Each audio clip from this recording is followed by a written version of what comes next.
forger and bank robber who puzzled all of France for more than 20 years.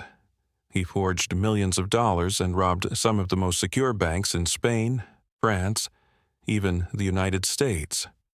And in the end, he spent the rest of his life as a modest construction worker with a limited income. Why did he do all of this? Where did all the money go? Today's story is the biography of an unusual man. Today's story is about a Spanish man named Lucio Urtubia. This is his picture when he was young, and this is him in 2020. He was born in 1931 in a small Spanish town called Cascante. When he was just 14, his father fell gravely ill. Doctors diagnosed him with a deadly form of cancer that had already spread throughout his body. His father was in unbearable pain. One day, lying in bed, he called young Lucio over and said, "I want to tell you something, my son. I feel an unbearable pain. I can't take it anymore. Please, go to Uncle Pablo. Ask him for a little money so we can buy some medicine." Uncle Pablo was one of the town's wealthy merchants. When Lucio's father first got sick, Uncle Pablo had promised to help however he could. That's why the father asked Lucio to go to him. Lucio went. He told Uncle Pablo everything about the pain, the suffering, the desperate need for help. But Pablo coldly replied, "I can't help. What I said back then was just to lift his spirits." From that moment on, Lucio began to hate the rich. He couldn't stand seeing his father suffer while those who could help refused to. Day by day, his father got worse. One day, he called Lucio over again and said, "I can't take this pain anymore. I want to die. Can you kill me?" Lucio's heart shattered. He was just 14, hearing his own father beg to die because of pain. Devastated, Lucio snapped. He went to the kitchen, grabbed a knife, and walked to the town's small bank. He stood there, watching the banker as she counted stacks of money. He seriously considered attacking her, killing her, and taking the cash. But he couldn't go through with it. And after a long, painful period, Lucio's father passed away. There's something important you should know about Lucio's father. He was a communist, someone who stood against capitalism. And that belief rubbed off on Lucio. It became the seed of his hatred for the rich, the banks, and the system. And this will play a big role in the story ahead. After his father's death, Lucio lived with his family for a while. He had a brother and 3 sisters. His brother later took him to a town near the Spanish-French border, where they both started working, in drug smuggling. It was Lucio's first taste of the criminal underworld. But that didn't last long. In Spain, military conscription was mandatory. Lucio was drafted and began moving from center to center, post to post. But he had one goal, to work in the pantry, the division in charge of food distribution. Eventually, he made it, and once there, he made friends quickly. Lucio and his new friends started robbing the pantry. They stole everything: blankets, shoes, canned food, anything that could be sold on the black market for a decent profit. Lucio didn't just enjoy the money. He enjoyed cheating the army officers. That gave him a much bigger thrill, but good things don't last forever. The higher-ups discovered the thefts. Luckily for Lucio, he was on vacation at the time. All his friends got punished. As soon as he heard what happened, Lucio ran. He left the army and made up his mind to leave Spain entirely. The closest and safest option? France. He packed what he could and headed to Paris. Lucio had a sister there who helped him settle in. He grabbed every job opportunity he could get and eventually became skilled in construction work. Lucio worked hard, maybe too hard. His co-workers started complaining. They told him to slow down because his dedication made them look lazy. Lucio told them to do whatever they wanted, but to leave him alone. He wasn't going to let anyone tell him how hard to work. No matter what they said, Lucio refused to ease up. but they didn't hate him for it. One day, during a lunch break, they started chatting about politics. Someone asked Lucio, "What political movement are you with?" Lucio shrugged. "I don't know. I think I'm a communist." They laughed. "No, you're not," one of them said. "Communists love taking orders. You can't stand orders. You're an anarchist." That's when it clicked. An anarchist believes governments and laws are unnecessary. They are anti-system. They don't follow rules. Lucio realized they were right. He wasn't a communist. He was an anarchist. In France, anarchism had a strong following. There were many groups, organizations, and support networks. Lucio slowly became part of that world. He dove deep into anarchist thought, the dream of building a society based on freedom and equality, without governments or money. He began seeing governments, banks, and corporations as the real enemies. At that time, there was a man named Francisco Sabate, nicknamed El Kiko, one of the most wanted anarchists in Spain. He'd escaped to France, though he was still being hunted. The anarchist community in Paris needed a place for him to hide. Lucio had no criminal record, so they said his house would be the safest. El Kiko moved in. Lucio had heard all about him. A legendary bank robber who always used weapons, never tunnels or tricks. He even brought his guns with him to Paris. El Kiko promised to train Lucio in the art of bank robbery. Lucio didn't want to steal money. He wanted to hurt the banks because he saw them as the enemy. Together, they began committing armed robberies. Lucio was a nervous wreck during the first ones, so tense that he sometimes doubted himself. But for Lucio, this was war. He didn't do it for greed. They split the money into 3 parts. One for supporting the anarchist community. One for families of their jailed comrades. And the last part for themselves.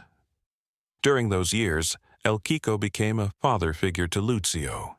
He trained him, mentored him, and supported him emotionally, because he knew this life was heavy on Lucio's soul. Eventually, the heat got too intense. If El Kiko were caught, France might send him back to Spain, where execution was certain. So the anarchists devised a plan. If he surrendered to the French, he could negotiate, serve a short prison sentence in France, and avoid extradition. That's what he did. Before surrendering, he left all his weapons with Lucio and told him, "If they break the deal, use these." But France honored the agreement. El Kiko spent 1 year in prison and was released, but prison changed him. He was broken, mentally and emotionally. He missed Spain. He wanted to go home. Lucio begged him not to. He told him they'd kill him the moment he crossed the border, but El Kiko wouldn't listen. And on January 6, 1960, he and 5 of his friends crossed into Spain. Spanish border guards spotted them. A gunfight broke out. All 6, including El Kiko, were killed. When Lucio got the news, he was shattered. It felt like losing his father again. From that moment, he gave up on robberies. He focused on his construction job and on spreading anarchist ideas with his group. One of their main challenges? Printing. They needed books, flyers, and pamphlets. But they had no money, and no printer would dare print what they wrote. So they went to the bank, not to rob it, but to ask for a loan. Lucio and his friends had one dream, to legally fund a printing press that would amplify their anarchist beliefs. They walked into a bank one morning, not to rob it, but to ask for a loan. The bank manager didn't even consider it.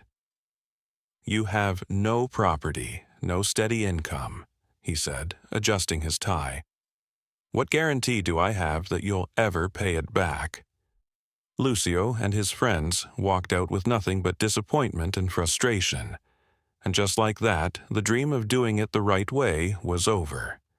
They were left with one option, and Lucio hated it: robbery. He wanted to avoid hurting anyone. If he had to rob a bank, he wanted to do it without pointing a gun at someone's face. But sometimes principles get shoved aside by desperation. Lucio and one of his closest friends picked up weapons left behind by El Quico and marched back into the very same bank that had refused them the loan. This time, they weren't asking. The operation was fast. A few threats, a duffel bag full of cash, and they were gone before the police even got the call. With that money, Lucio didn't buy cars or luxury suits, he bought machines. And with those machines, they built a printing press, not for counterfeiting money just yet, but for printing pamphlets, posters, and zines that promoted anarchist ideologies across France and Spain. But then, Lucio had a bigger idea. If we can print papers, he told his crew, why not print documents, like official ones, IDs, passports, even government files? His friends laughed. Spanish IDs? One of them scoffed. Forget it, 7 different colors layered together. It's the hardest ID in Europe to fake. Lucio didn't argue. He saw a challenge, and he loved challenges. He found a man. His name was Loriani Serrata, a skilled forger with no loyalty to anyone except his own craft. With Loriani's help, Lucio's underground operations started forging Spanish and French documents so convincing that even border agents couldn't tell the difference. The forged documents helped dozens, maybe hundreds, of anarchists move freely, open bank accounts, and disappear from police radars. By May 1968, France was erupting. Student protests, worker strikes, and full-on civil unrest swept through the country. Lucio and his community saw the chaos not as a crisis, but as a calling. Their printing press became a weapon. They distributed revolutionary pamphlets, designed protest posters, and gave the movement its voice on paper. Amid this whirlwind, Lucio met Anne, a bold French activist with leadership in her blood. They fell in love fast. Married even faster. Her father disapproved, of course, but Anne didn't care. Lucio didn't lie to her. He told her everything, his beliefs, his crimes, his crew, even the bank robberies. And she didn't walk away, she leaned in. Lucio had won her mind before her heart, and Anne became a committed part of his anarchist circle. And then came Cuba. Across the ocean, Fidel Castro and Che Guevara had overthrown the Batista regime. Cuba had embraced Marxist communism, and the U.S. wasn't happy. The Cold War tension between America and Cuba was boiling. To Lucio, Cuba wasn't just a country, it was a cause. So he came up with a wild idea: forge U.S. dollars. The plan was insane, printing fake dollars so good they'd pass in any bank, and flooding global markets with them to crash the American economy from the inside. It was bold, risky, treasonous. It was exactly the kind of thing Lucio lived for. With Loriani's help, Lucio and his crew worked day and night. Forging a dollar is no small feat.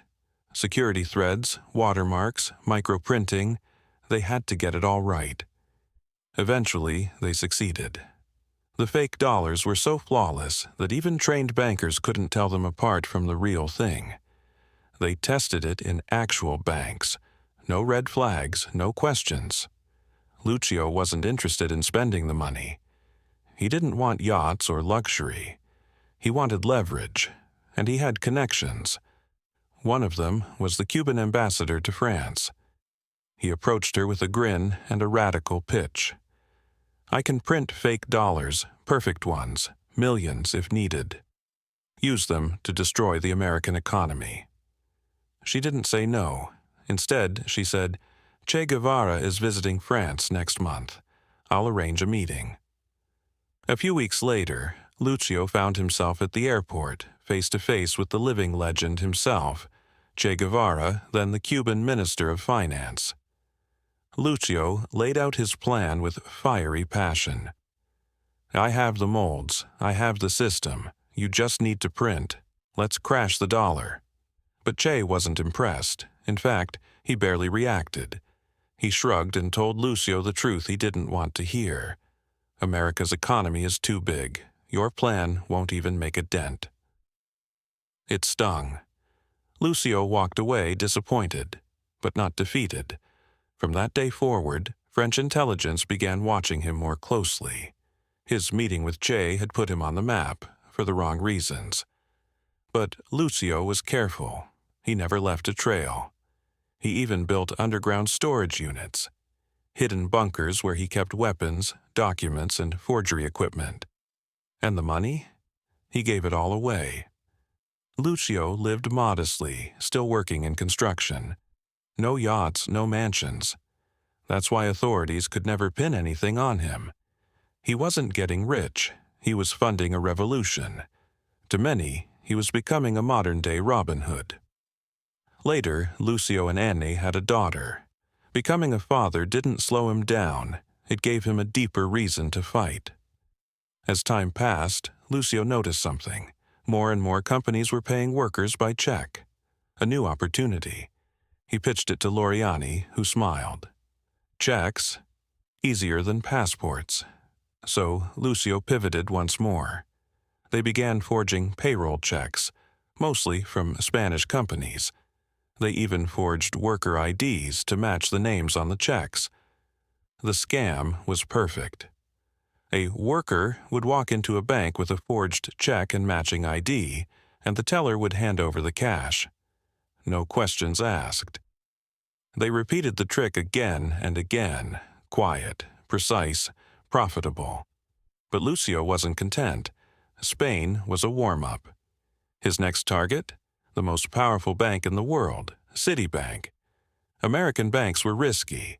Citibank was global, and their checks were more secure than the dollar itself. But Lucio thrived on risk. With enough effort, his crew managed to create molds identical to Citibank's.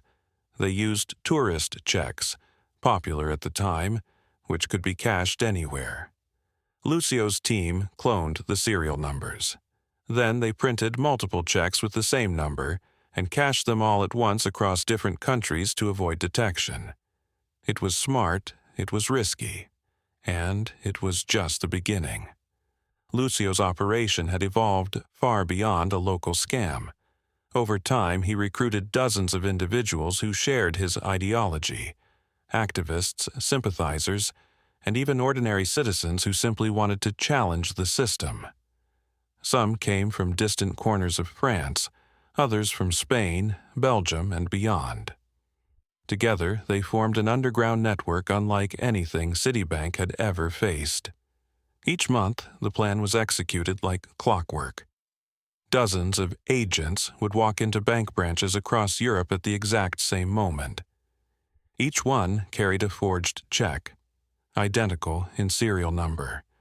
They'd hand it to the teller, collect the cash, and vanish within minutes. Outside, a second accomplice would be waiting to receive the money in case things went south. Because the checks looked flawless and the banking system back then was painfully slow, the scam remained invisible for hours, sometimes days. Only when the checks were routed to Citibank's central system did the alarm bells ring. By then, it was too late. Lucio's strategy was brilliant. Confuse the system by creating chaos in its timing. And it worked. Citibank was hemorrhaging millions, month after month. With no internet and limited tracking tools, investigators were chasing shadows. The bank leaned hard on French authorities, but police kept hitting dead ends. For 3 long years, Lucio ran the operation, never taking a cent for himself.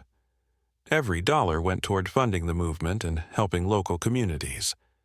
It was, in his eyes, a revolution, powered by counterfeit paper. But in 1980, Lucio made a fatal error.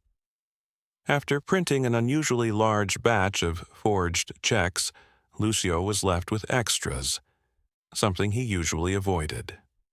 That's when a man named Tony Sura, a contact within the network, came forward with a proposition. An American buyer was willing to pay 30 cents on the dollar for the checks. If Lucio handed over $3 million worth of fakes, the buyer would deliver $1 million in cash. Lucio hesitated. Something felt off. He ordered surveillance on the American. For weeks, his people watched the man. Nothing suspicious turned up. Eventually, Lucio gave the green light. They arranged to meet at a popular restaurant in Paris. Lucio and a trusted friend took a table on the terrace, the bag of forged checks placed casually beneath their feet. But as the American approached the table, Lucio's instincts kicked in. Too late. In an instant, police swarmed the area. It was a trap, set up by French authorities. Lucio was arrested on the spot, the evidence bag in his hands. He was facing serious prison time. But even behind bars, Lucio wasn't finished. At his first trial, his defense lawyer tore into the prosecution's case, pointing out mishandled evidence and procedural errors. To everyone's disbelief, Lucio was granted parole after posting bail. Citibank's lawyers were livid. They warned the court that Lucio would flee, but the judge allowed his release. The moment Lucio stepped outside the courtroom, a sea of cameras and journalists surrounded him. His name was suddenly everywhere. So Lucio vanished. Using a fake identity, he slipped into a small apartment in Paris. Only a handful of his most trusted allies knew where he was. He avoided phones. He stayed inside. But while Lucio thought he was in hiding, the police were already one step ahead. They bugged his apartment, tapped his mailbox, and kept him under constant surveillance. 2 months later, the authorities struck again. Lucio was arrested for the second time. This time, Citibank was out for blood. They wanted to make him an example. With piles of evidence, they prepared to push for the harshest sentence possible. At least 5 years in prison, full restitution of stolen funds, and $50 million in damages for loss of reputation and clients. But Citibank's nightmare wasn't over. The forged checks didn't stop. In fact, they began spreading further, to countries where they had never appeared before, including South America. The bank was forced to take drastic action. They halted all travelers' checks over $10. Angry customers bombarded them with complaints. Citibank was losing clients by the thousands. And now the unthinkable happened. Lucio made a move. From his cell, he requested a meeting with Citibank officials and their legal team. He made a bold offer. Stop the forgeries in exchange for his freedom. He explained that he had full control over the counterfeit network, and that without his orders, no more checks would be printed or distributed. As proof, he offered to hand over the printing molds, the ones that had taken him years to perfect. The officials were stunned. Lucio, the prisoner, was now negotiating like a kingpin. And to make matters even more surreal, he demanded compensation. The Citibank executives scoffed at first, but they knew he was right. If he went to prison, the forged checks would continue to wreak havoc. But if they struck a deal, they could end the nightmare. A secret meeting was arranged in a Paris hotel. Lucio didn't attend in person.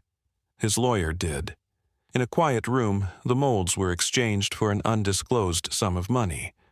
Both parties inspected the bags. Both walked away. And Lucio, true to his word, shut it all down. He called off the operation. The molds were gone. The printing stopped. And just like that, the largest counterfeit operation in Citibank history vanished into thin air. Lucio went on to live a quiet life in France. He and his friends founded legitimate companies and continued supporting their community. He never abandoned his ideals.